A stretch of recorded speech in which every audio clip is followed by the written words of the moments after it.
కాకి తీసుకెళ్తారా? ఉన్నదంతా వేసుకోవడమే తెలుసు దానికి.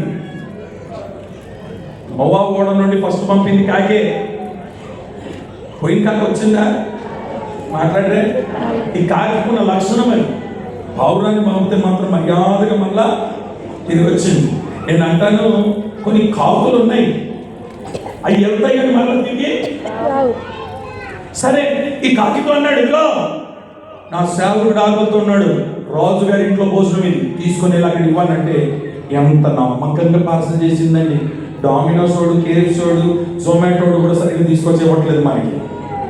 ఆడ మధ్యలో కొంచెం నోట్లో పెట్టి, తెలుసా మీకు ఇదిదా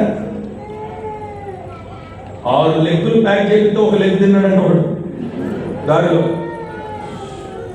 ఆర్థిక నమ్మకం లేదు, కానీ కాకి ఎంత నమ్మకంగా తీసుకొచ్చిందంటే సేవకుని ఆకలి తీర్చడానికి జాగ్రత్తగా తీసుకొచ్చింది. గల కారణం ఏంటంటే కాకి మీద అధికారం చేసిన ఆయన దేవుని కుమారుడు. పక్షుల మీదనైనా అధికారం. తిప్పింగలం, ఈ కడుపులో ఉన్నాడు ఎవరనుకుంటున్నాం? నా సేవకుడు. ఉపవాసం 3 రోజులు అనగానే నోరు మూసేసింది, అంతేగా మరలా నోరు తెరవలేదండి.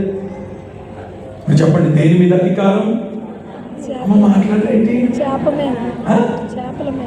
చేపల మీద కూడా.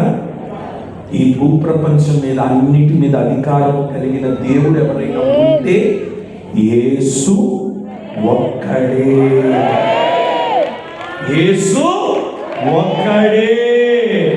గట్టిగా, యేసు ఒక్కడే. అధికారము కలిగిన దేవుడు.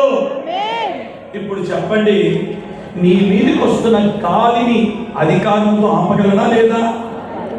నీ మీదకి వస్తున్న సమస్యలు అధికారంతో ఆపగలడా లేడా?